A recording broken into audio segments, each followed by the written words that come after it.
My guest today is Dennis Vetrano, who is a partner and the owner of the law office of Dennis R. Vetrano Jr., LLC, which focuses on divorce and family law matters. Dennis is a certified divorce mediator, and he is a former assistant county attorney. He prosecuted child abuse and neglect cases, and he also represented minor children for over a decade in family court regarding child custody and visitation, orders of protection, PINs, and juvenile delinquency proceedings. Dennis also worked with substance abuse, addicted children and adults in family drug courts in Columbia and Dutchess counties in New York. So he comes to us with a lot of experience. He is a TikTok sensation with over 400,000 followers, and he's also got a ton of followers on Instagram, Facebook, and YouTube. And if you haven't seen his videos, you need to. They're fantastic. He offers tips and insights into divorce, child support, and other family law matters. It's awesome when he's asked a question and he gets riled up talking about it. So you've got to check him out on the social medias. And you can listen to the DRV Law Show podcast, which used to be known as Divorce Stories. And on his podcast, he interviews people. He wants to help guide and inform people through marriage or through their divorce journey, if that's what they choose, and even beyond divorce. So, Dennis, how are you today? Good to see you, Tracy. I'm doing well. How about you? I'm great. I'm so excited to have you here on my newish podcast. As you know, Find Me the Money is all about money in divorce. We're covering other topics too, though, because it's not all about the money. There's a lot about the law as well. There is. And I'm excited to have you here because I always get asked questions. My attorney said this, my attorney said that when it comes to the money. And is that true? What should I do? My attorney doesn't believe me. So I love hearing it from the horse's mouth and having an attorney tell us what happens in your practice. So everybody loves a good war story. So I thought it'd be fun to have a divorce lawyer like you come on and talk about a couple of them. And since Find Me the Money is all about money issues in divorce, let's focus on some money war stories today. What you got for me? Do you got a messy money story that you could share with our listeners to get us warmed up? Tracy, I got all sorts of stuff. I got stories upon stories. So let me, if I can, bear with me. I'll share you one story and then kind of to prelude into another one because I think it'll be a perfect dovetail, right? So I remember representing a client years ago who said to me, hey, I'm in this situation I need to get out of. It was a high asset case, guy was in finance, and she's like, look, I need to talk to you. I don't think he's spoken to a lawyer. I'm the first person talking about it. We're not really sure where we're going with divorce, but I'm pretty confident I need to get out. And she's sitting in my office and getting texts and texts and texts. Hey, where are you? What are you doing? Blah, blah, blah. And I was like, look, as we're talking, I said, do you think he's already posturing and positioning in terms of money and assets? Because a lot of times what people will do is you don't think the person on the other side has already spoken with a lawyer, and turns out when they ultimately sort it all out, that they have. So in this situation, she's like, no, I'm the first to, I'm pretty confident nothing's happening. Well, I said, I'm not so sure. You better be certain about that. And ultimately, we worked together and got that situation resolved. But we found out through the course of the process that he had been consulting with a divorce lawyer over a year prior to the time that she was sitting in my office, and she had no idea. So I think that the message there with the money and the posturing with clients is I say, in New York State, once you file your action, there's a temporary court order, temporary stay saying you can't move around any assets. But prior to that, theoretically, you each have equal right to the assets and can move money or take money out or change things any way you want prior to that court order. And I talk about divorce financial planning all the time. And so if your spouse has been working on this divorce, consulting with an attorney for a year, there's an awful lot of divorce financial planning that could have gone on in that time. Absolutely. And on their end, keep in mind, it actually has happened on their end. There's been moving assets, there's been hiding things, there's been spending money, there's been talking, and when you have the high level divorce cases that involve like executive compensation, you have a high level, very valuable employee at a business or at a company. they're going to give them leeway to decide how they want to receive their compensation. So they can start doing things like, RSUs. They can start crafting different creative ways to be paid additional income that might not necessarily be detectable or show up or even be accessible through the divorce process. It's so interesting. Dennis, I just, while you were talking, was thinking about a really great issue that came up. We have a group coaching option with the Divorce Money Guide. So we have a private Facebook group where we get extra content, ask questions. We do something called Ask Tracy Anything. And a question came up in there, and I would love your feedback on this. Sure. It is actually a post-divorce question. And it went like this. My husband and I went through mediation. He was very uninvolved, but ultimately we came up with an agreement. And under the agreement, I was to get 50% of his 401k.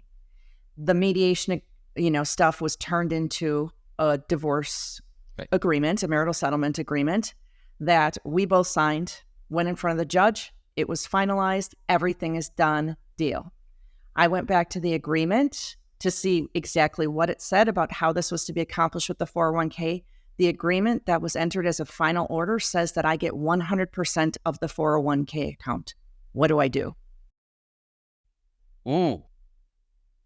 He signed it.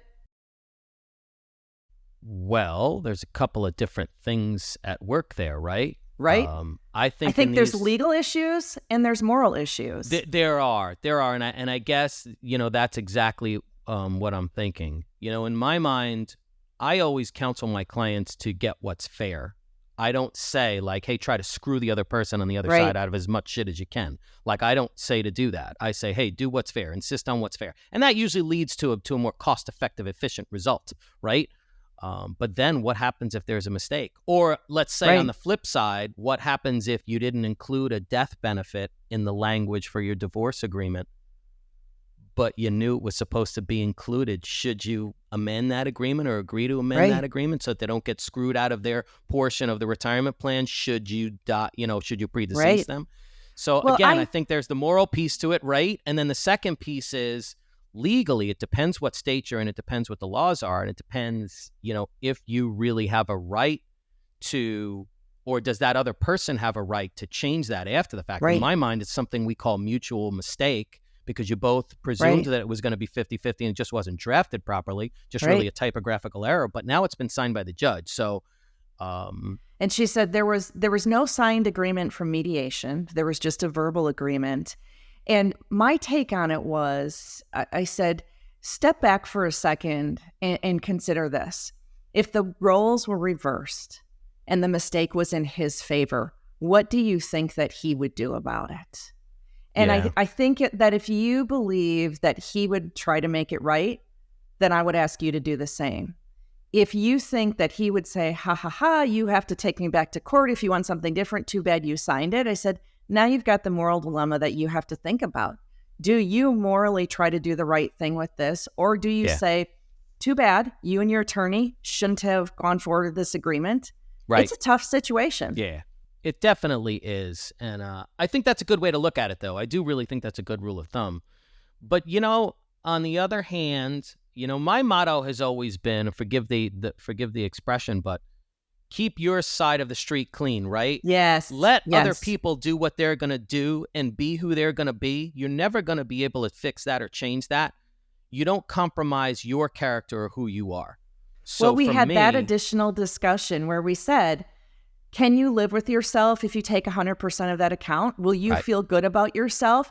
I also asked her to think about, through the process of this divorce and whatnot, was he supposed to pay for things that he never paid for? You know how it goes. There are times where they're supposed to kick in for medical bills and school fees and things like that, and you just can't ever collect from them. I said, I would think about that as well. Was there inequity in some of the spending? It's really complicated. So to me, there's no black and white answer on this. There's a lot of things that they have to think about.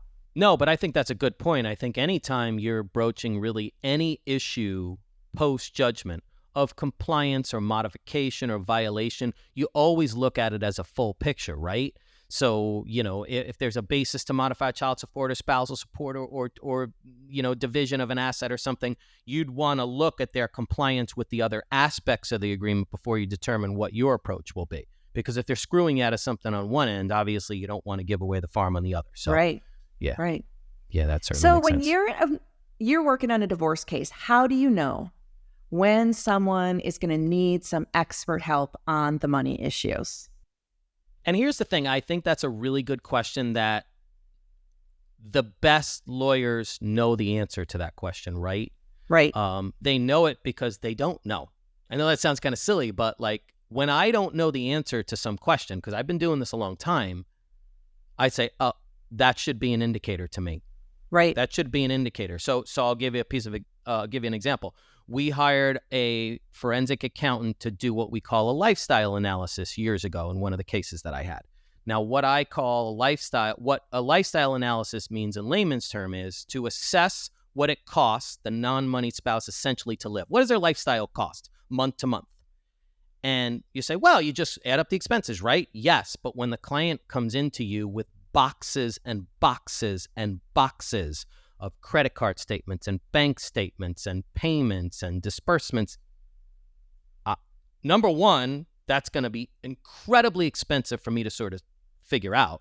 Number two, they say a lot of lawyers aren't very good at math, so we kind of leave it to the accountants, right, to go through those things and make sure those numbers are right. And number three, I can't walk into court and testify to those records. And if you think a judge in divorce court is going to go through boxes and boxes and boxes and boxes and boxes at trial to determine what Not the at lifestyle all. expenses are, no effing way. So again, we hired the forensic accountant to do that. Now, of Yeah. course, our podcast listeners cannot see that I'm holding up a book called Lifestyle Analysis in Divorce Cases, the book that I wrote. I'm showing you the second edition. I'm currently writing the third edition of it. Yes. But people think that lifestyle analysis is just adding up what we spent, and it's so much more than that. Number one, because of the volume of documents you can have sometimes. But number two, because there are adjustments to it. I always use as an example, we could look at your last 3 to 5 years of spending, but what if you had a big anniversary party for yourselves in that spending? What if you had a bar mitzvah? That's not going to be a recurring kind of thing.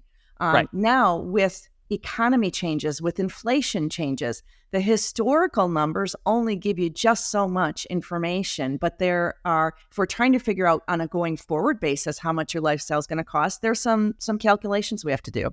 Right. And I think, look at it like this. In divorce cases, my experience, with the litigated divorce cases is when you bring your case to trial, they don't want you to bring questions to them. Well, judge, here's the questions and here's the information. You tell us. No, the judge wants you to walk in with your argument, your answer to the proverbial question, and the proof for it, and explain it to them point by point. That's what you do. This is what we talk about in the Divorce Money Guide. It's about the proof. You can't come into court and just say he's hiding money and expect the judge to do something about it. You must have proof of that. So, do you have a good war story where you called in a forensic accountant and they found a smoking gun? Because everyone loves those kind of stories.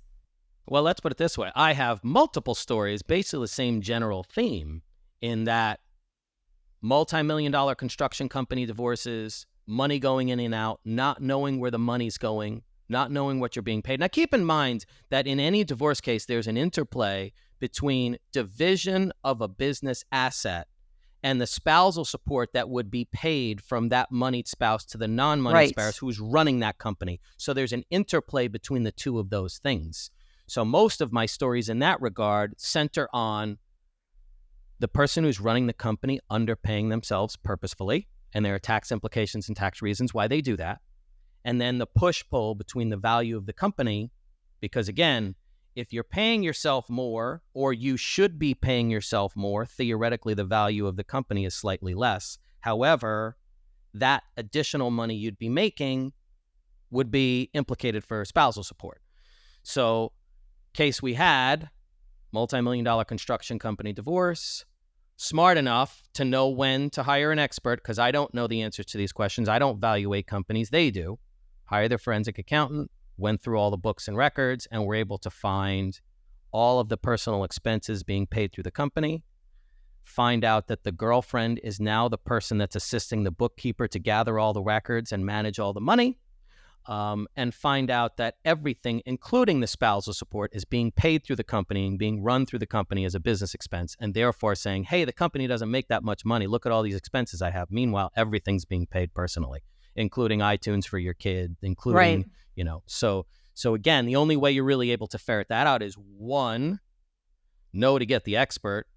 Two, have the expert know what they need to gather and where they need to gather it.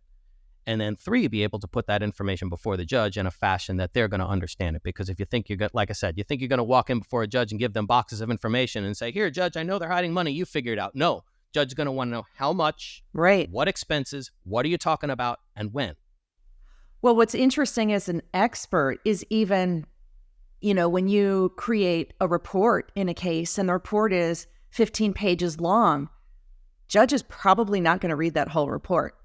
I try to make much shorter reports that really summarize very quickly what the issues are, because you never know how much a judge is going to read, right?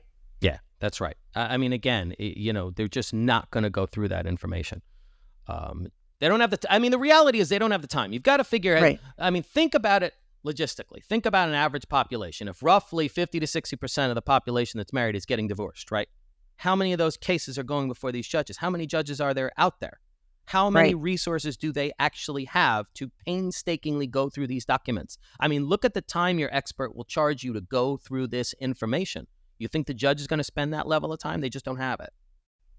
Okay, so let's talk about the average person who's getting divorced. And I like to call it the 95% of people going through divorce who have average scenarios. They don't have that construction company. They don't have a ton of money at stake, but they probably have, they each have a job. They have a Yep. middle-class type of lifestyle. They can't afford an expert like a forensic accountant. And yes, for our listeners, this is exactly the problem that the Divorce Money Guide is trying to solve. You can't Right. hire an expert. You got to do something yourself. But wife comes into you, your client, and says, hey, I think he might be hiding money, or I know he had an affair and he spent money on that affair, but I don't know how much. They're not in a position to hire a forensic accountant. What do you tell them? Well, I think, let's put it this way. Even if you are in a position to hire a forensic accountant, as they tell lawyers, when you put on an expert, you need to know that area of expertise just as well as the expert before you're capable of putting it before the judge. Clients need to be an equal participant, a partner in the handling of their cases. So you should know all of this information. It shouldn't be say, here you go, accountant, you figure out everything and then you tell me. No, you've got to have a handle on this information, and you should be gathering it as soon as possible and perusing it as much as you can. But the problem is people don't really have that expertise to know what they need to get, how they can get it, and where they can get it. So I think, again, I'm saying to clients, because, and I'll tell clients, I say, look, I can go through your boxes of statements, or I can give them to my paralegal, who, even though they don't charge what I charge per hour, they're still charging you a good chunk of money per hour to go through these statements and go through them line by line. But then it's going to be hours and hours and hours to do that. I also offer them the option of hey, you can go through these statements yourself. And I want to say, look, don't think for 1 second that this level of information gathering and analysis and familiarity is only necessary in cases where you have a multi-million-dollar construction company divorce. It's all on a different scale, right? It's all relative.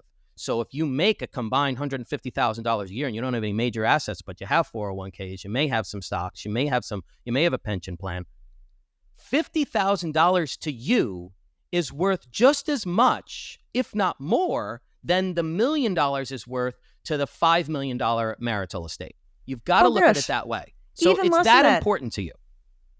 I say to my customers, my clients, would $10,000 extra in your divorce make a difference to you? And for most of them, the answer is yes. Yeah. But you're absolutely right. You need to know your money. You need to know what your family has been spending money on. You need to go through these statements, but people don't know exactly what you said. I mean, you literally have parroted what I parrot all the time about the Divorce Money Guide. I show you what documents to get, where to get them, what to look for in them once you have them. You don't have to be an expert. You don't even have to be good with numbers, because you know your family. You know how you spend money as a family. We don't go to that restaurant. Right. There was no reason for a hotel in one town over, or what is this large expense at Best Buy? We don't have any new electronics or equipment, things like this. I mean, all those kinds of things. You know your family's lifestyle and you can identify some fishy things. And the reality is there's no way, I often use this phrase, you know your spouse better than I do. Think about that for a minute. Are we You know sharing your a spouse brain, better than I do. Dennis? Right. You know what they spend on. You know what their normal spending habits are, where they go, what they do. You know that better than I do. And even if I go through those boxes of documents, I'm never going to have the level of intimate connection with what that other person is doing to really know, oh, hey, this expense at Best Buy, yeah, every couple of months this expense at the golf course, yeah, that's a business trip. They typically do that. You're going to know that. Right. I'm not. I swear you and I are sharing a brain because I tell my clients that same thing all the time. And the wording that I use is so similar to what you use. This excites me. All right. So as we're wrapping up, I would love it if you could share another war story with us, another case, maybe a more ordinary case of someone finding money that really did make a difference in their life and in their settlement. Well, let's put it this way. Let me just share a general theme that I'm seeing with clients that I think, and I just did a piece on this that I think will be apropos. I said to people, be very in tune with and conscious of the timing of your divorce, of how the process is functioning. If the other side is like telling you, like, hey, we got to get this done. I really want to get this behind us. Let's sign. Let's get this done. Let's talk to the meeting. Blah, blah, blah. You should be, that should have your antennas up, right? And the point about that is people don't think they need to do the level of investigation regarding the finances that they need to do in the average case. They think, we don't have that much. I don't need to do a net worth statement. I don't need to look at the bank account statements. I don't need to have seen the tax returns that I've been signing for 5 years without having reviewed them. I don't need to see those things. I don't need to worry about that.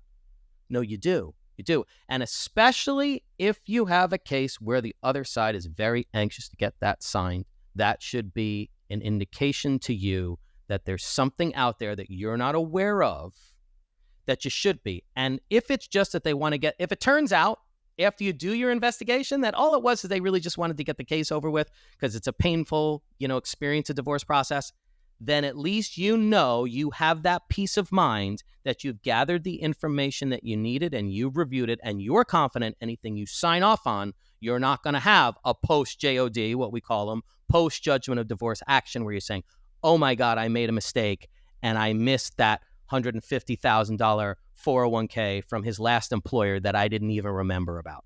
Or, oh my God, he's been hiding income and instead of getting $125 a year in salary or $250 or $350 in salary, he's been getting, $50,000 value in RSUs and only $100,000 in income. So the story I share is a recurrent theme of people thinking that they don't need to do the investigation with their finances before they sign off on the agreements, and you absolutely do, no matter what the assets are. I can't tell you how many times I have people come to me in the process of, looking at the divorce money guide or seeing something I have on social media saying, oh my God, if only I had looked. After my divorce, I regret that I hadn't looked at all of it. I didn't pay enough attention. So again, you're singing my song. If you find nothing, at least you have that peace of mind. So Dennis, where can people find you? Well, you can check out the TikTok and the Instagram at DRV Law. Facebook's the same thing. Certainly tune into the DRV Law Show, where we share information, tips about relationships and divorce. And, again, if you need a lawyer and you're in our area, we're downstate New York, drvetrano.com. That's the law office. But again, I think most of what I'm doing these days is really just trying to impart wisdom to people on how you have a better relationship to avoid divorce, plan for the worst case scenario if you need it, and just keep yourself moving forward. Dennis, it's been fun talking to you as always. Thank you so much for joining us. Good to talk to you, Tracy. Thanks for having me on.